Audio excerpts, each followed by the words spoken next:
Hello, I'm continuing my reviews on the Wishmaster series with Wishmaster 3 Beyond the Gates of Hell, or Wishmaster 3 Devilstone as it's known in the UK.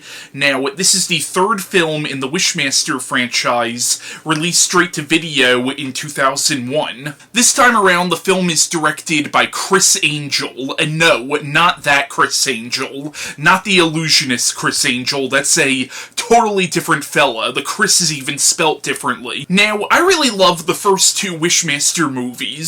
The second one certainly has its problems, but I think they're both really creative, really imaginative, and insanely fun horror films. And honestly, 60% of why those movies worked so well was Andrew Divoff as the Djinn, or the Wishmaster. He injected so much charisma and humor into his performance, where he actually made the Djinn kinda likable, despite the fact that this is an evil demon that's trying to destroy the human race. Like, you still liked this guy in some weird way, and every moment he was on camera, he just stole both those movies. Now, Andrew Divoff was supposed to come back for this one, and actually he wrote a script for a Wishmaster 3 that never got made, and his script would have required a huge budget. It was a very ambitious idea. Like, I think it was going to begin where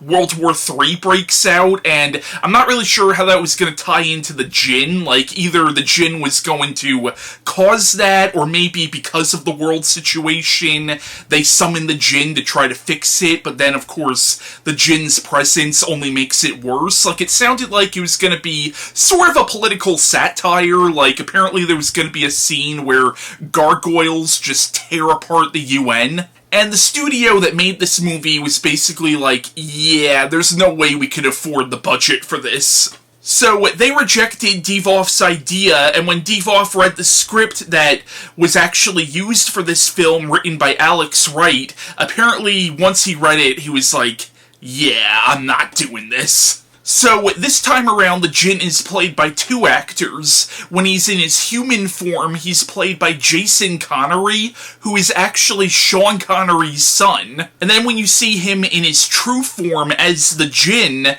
he's played by John Novak. Now, Jason Connery does an alright job as the human version of the Djinn, but John Novak, I feel bad saying this, but yeah, it's not that he's terrible, but again, he's no Andrew Divoff. And honestly, his voice in the movie, he sounds like a goddamn Power Rangers villain when he talks. So, Wishmaster 3 is not a very good movie. It has none of the creativity or imagination or energy of the first two movies at all. This is the definition of a bland, uninspired sequel, and it really is just a cheap version of the first two movies. And it's frustrating because this actually does have some interesting ideas that actually do kind of expand the lore a little bit, but unfortunately it doesn't do jack shit with those ideas. So, the plot of Wishmaster 3 is we have this basic white bitch. I totally forgot the main character's name,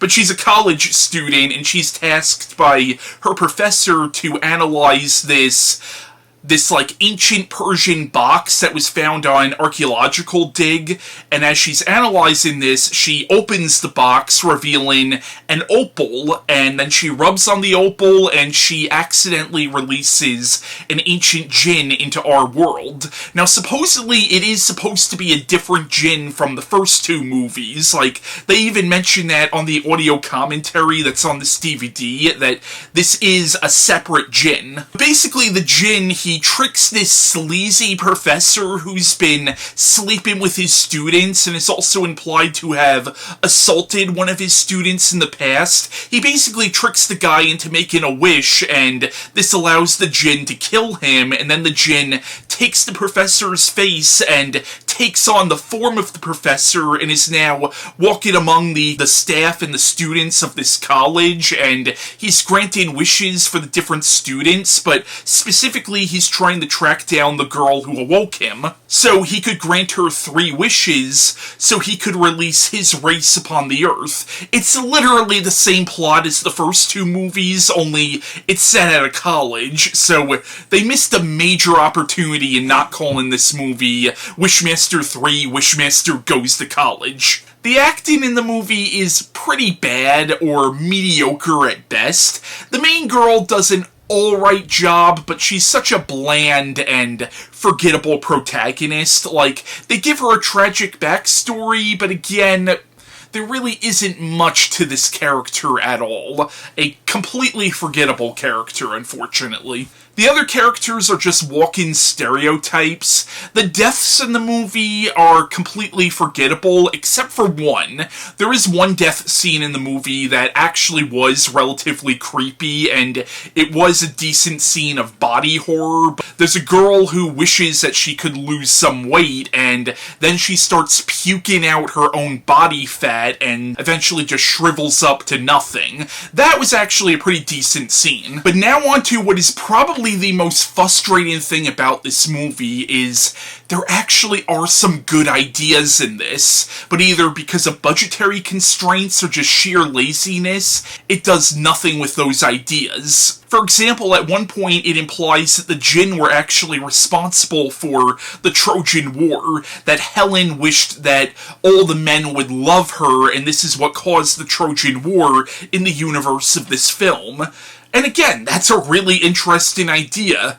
Where the fuck is that movie? It's also implied that the ancient Greek gods were actually misidentified Djinn, or at the very least the Djinn sort of took on the form of the gods of the ancient Greeks' belief system. Again, that's a really cool idea, but it's a cool idea that's just sort of throwaway dialogue in a really mediocre film. Another interesting thing that this movie does, but also squanders, is midway through the film, the main character wishes that the angel Michael would descend from heaven to help her stop the Djinn. So the Djinn grants this wish, and her boyfriend ends up getting possessed by the spirit of the Archangel Michael. So you have the Archangel Michael as a character in the last act of this movie.